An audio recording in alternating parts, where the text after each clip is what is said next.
Hey everyone, and welcome back to another deep dive. Yeah, glad to be back. You know why you're here, Ray.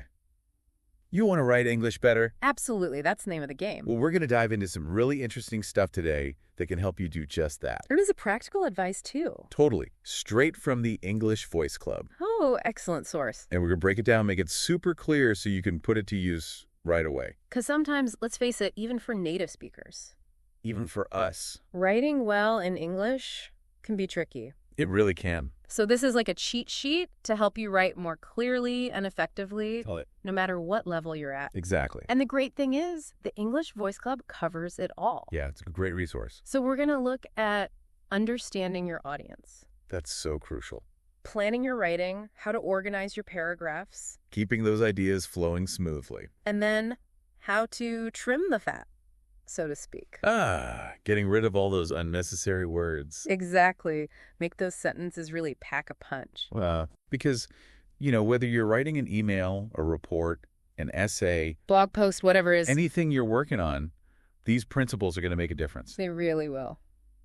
So where should we start? Well, the English Voice Club material really kicks off with a fundamental point about communication, Okay, lay it on us. understanding your audience. Of course. Yeah, that makes total sense. And they emphasize asking yourself two key questions Before you even start writing. before you even think about your first sentence. Okay, I'm intrigued. So question number one is, who are you writing for? Simple but powerful. Right. Exactly, because it changes everything. Totally. I mean, think about it. You write differently if you're emailing your boss Right. than if you're texting your best friend. Huge difference. Right. So the material gives some good examples. Yeah, let's hear them. Are you writing to a friend, a colleague, a teacher? A manager, maybe, an examiner. It all shifts how you approach your writing. Makes sense. Like imagine you're writing to a teacher to show you understand a topic. Right. You got to be clear, organized. Exactly. You probably use more formal language, too. For sure. But if you're emailing a friend, That's more casual, right? You share news, maybe some funny stories. totally. It's a whole different vibe. So the audience really dictates the tone. It sets the stage. Makes sense. Then the second question is, what are you trying to achieve with your writing? Oh, yeah, good point. What's the goal? Exactly. Are you giving information? Trying to convince someone of something? Entertain them? Maybe. Or like in the examiner example, prove your knowledge to pass a test. Good point. The purpose really matters And it should influence how you organize your thought. because you're aiming for a specific outcome. Exactly. So know your audience, know your goal. Those are the first two steps. Got it. But then the English Voice Club adds another question. Ooh, even deeper. It's a real gem. It asks, what does your reader want? Okay, that's interesting. Flipping the script a bit. Yeah, it's a shift in perspective. From your own intention to the reader's needs. Exactly. And it makes a lot of sense, actually. It does, because unless you're writing just for yourself, like a diary, Yeah, someone's going to be reading what you wrote. they're investing their time and attention. So we better make it worth their while. Precisely. Understand what they're looking for. Okay, so give me an example. How does this play out in real life? Well, the material gives a few. Like a teacher reading an essay. They're checking for understanding, right? Exactly. Can you explain the topic clearly and accurately? Makes sense. And what about an email to a friend? Well, they probably want to hear your news, what you've been up to. Yeah, maybe some funny stories, like we said. Keep them entertained. And what about an examiner, like for a language test, They're looking for specific things, right? To see if you meet the criteria. to give you a score? Exactly. So by thinking about what the reader wants, you can tailor your writing. To meet their needs, make it more effective. And the material emphasizes that this is an ongoing thing. It's not just a one-time thought. Right. You keep your reader in mind throughout the whole process. From planning to writing to revising. Exactly. Put yourself in their shoes. See it from their perspective. It's a crucial part of effective communication. Love it. Okay, so you've got your audience figured out. You know what they want. What's next? What's the next step? Planning. Ugh, the dreaded planning stage. I know, it's tempting to just jump right in. And start writing. Yeah, just get those ideas down. But the English Voice Club makes a really good point. Hit me. Skipping planning can actually create more work for you in the long run. Oh, really?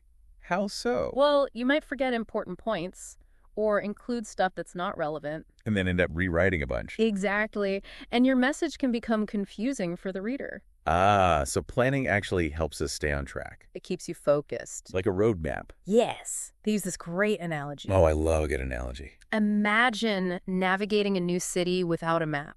Oh, that would be a nightmare. Right. You'd be lost, going in circles, wasting time. Stumbling around. And that's what it's like writing without a plan. You start, you stop, you delete, you rewrite. Not very efficient. Not at all. Hmm. So, how do we plan effectively? Well, the material suggests 3 key questions. Oh, okay, let's hear them. First, what ideas are you going to include? So, what's essential to my message? Exactly. Right. Then, what ideas are you going to leave out? Even if they're related to the topic. Even if they're interesting, you got to be ruthless. Be selective. And then the third question is, how are you going to organize the ideas you've chosen to include? So, figuring out the structure, the flow. Exactly. And this is where the magic happens, right? This is where it all comes together. So, these 3 questions, that's our planning foundation. That's your blueprint. Got it.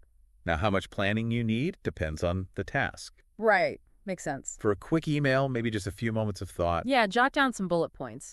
But for a big report or an essay, you're going to want a more detailed plan. Maybe an outline, some notes. So how do we know what to include and what to leave out? Well, the English Voice Club gives some super helpful questions to ask yourself. Let's hear them First, does my reader need to know this? to understand my main point. Yes. Then, will my reader want to know this? Is it interesting or relevant to them? Precisely. And finally, does including this help me reach my goal? So it's all about being purposeful. Every piece of information should have a reason to be there. No fluff allowed. Exactly. So planning is about clarity, focus, and making sure everything contributes to our goal. It's like laying a strong foundation for your writing. Love it. Okay, so we've planned our masterpiece. What's next? Well, now we got to think about how to present those ideas in a way that's easy to follow. Right, because we want our readers to be engaged, not confused. And the English Voice Club really emphasizes the importance of...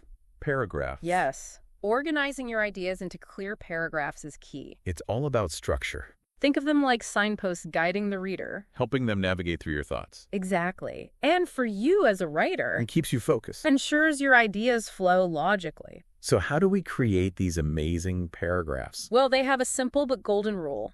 1 main idea per paragraph. Okay, that makes sense.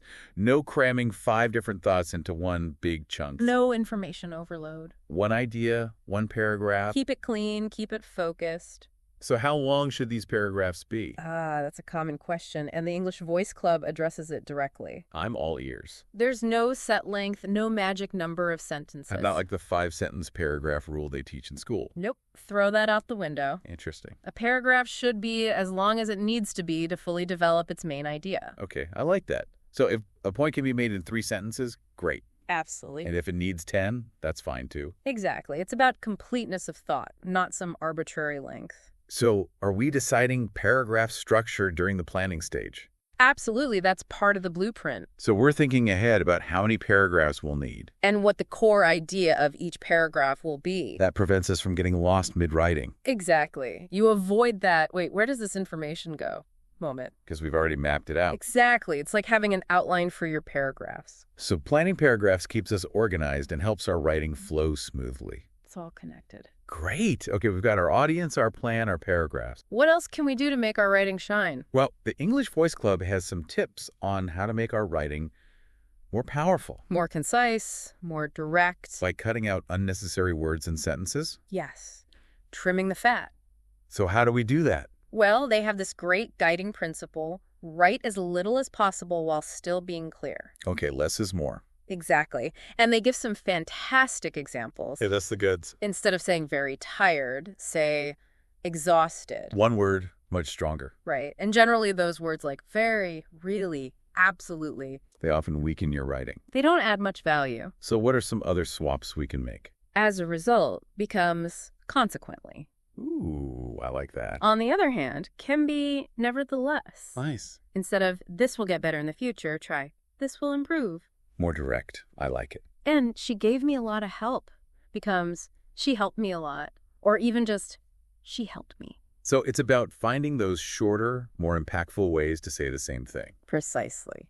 And what about those hedging words like maybe or perhaps? They have their place, but often you can be more direct. So instead of maybe this will solve the problem, just say this will solve the problem. Exactly, unless you really need to express uncertainty. But if you're confident, state it confidently. Right, use might or could, only when appropriate. So it's about being clear and assertive in our writing. Exactly. Now, what about cutting whole sentences? Oh yeah, that's a big one. What kind of sentences are we looking to cut? The ones that don't actually say anything useful? Like those filler sentences you see in essays sometimes? Yes. Like, there are many advantages and disadvantages to this. Or, in this essay, I will discuss. So pointless. They add nothing. And the English Voice Club is ruthless about this. I love it. They say, what do these sentences tell you? Do they offer any useful information? And the answer is usually no. So cut them. Be merciless. Being concise is so important for clarity. It makes our writing more readable, more engaging. When you get rid of the clutter, your message shines through. So we need to examine every sentence. Put them on trial. Ask ourselves, what does this add? How does it help me reach my goal? If you can't answer those questions clearly... That sentence is probably out of there. And the English Voice Club acknowledges that this takes practice. It's a skill you develop over time. But it's worth it. Absolutely. Okay, ready for the final tip? Hit me. Short, simple sentences. Ah, music to my ears. The English Voice Club is all about them. And for good reason. Shorter sentences are just easier to understand. They're like little bites of information. Easy to digest. And apparently, research backs this up. There's science behind it. So longer sentences equal more work for the reader. And they're especially tricky for non-native English speakers. Because they're more prone to errors. Grammar gets more complex, meaning gets muddled. So what's a good target length for a sentence? They recommend aiming for around 10 words. 10 words. That's pretty short. It is, but it forces you to be concise. Okay, I'm up for the challenge. 10 to 20 words is generally acceptable. But anything over 20 is getting risky? Yeah, you got to be careful. So how do we write these super short sentences? Well, remember all that stuff about using fewer words. Yeah, that's a good start. But they also have some specific techniques. Lay them on us. Avoid the passive voice whenever possible. It tends to make sentences longer. And more complex. Got it. What else? Start sentences with the subject. Keeps things direct. And be careful with relative clauses. Those who, which, that phrases. They can make sentences super long. So use them sparingly. Exactly. And when you're using conjunctions. Like and, but, or. See if you can break those sentences down. Into shorter ones. Yes, if it improves clarity. So it's not that long sentences are bad. No, skilled writers can use them well. Especially for complex topics. But the key is to use them only when necessary. If you can say it clearly in a shorter sentence. Do it. Short and sweet. That's the goal. All right, that was a lot of information. We covered a lot of ground. But it was all super valuable. It's all about making you a better writer. So let's do a quick recap for our listeners. Remind them of those key takeaways. 5 golden rules. Number 1. Understand your readers. Know their needs and expectations. Number 2. Plan your writing. What to include, what to leave out, how to organize it all. Number 3. Clear paragraphs. 1 main idea per paragraph. Number 4. Cut the fluff. Get rid of those unnecessary words and sentences. And number 5. Short, simple sentences. Keep it clear, keep it concise. The English Voice Club says if you apply these principles consistently, You'll see a big difference in your writing. they're confident about that. And I am too. These are practical strategies, not just theories. And even small efforts can make a big impact over time. So keep practicing, keep refining. Don't be afraid to experiment. And as a final thought, A little something to ponder. think about your audience and your purpose the next time you write anything. Even a short email, a social media post. How can you apply these principles? See what a difference it makes. You might be surprised. Thanks for joining us on this deep dive. It's been a pleasure. Until next time, happy writing.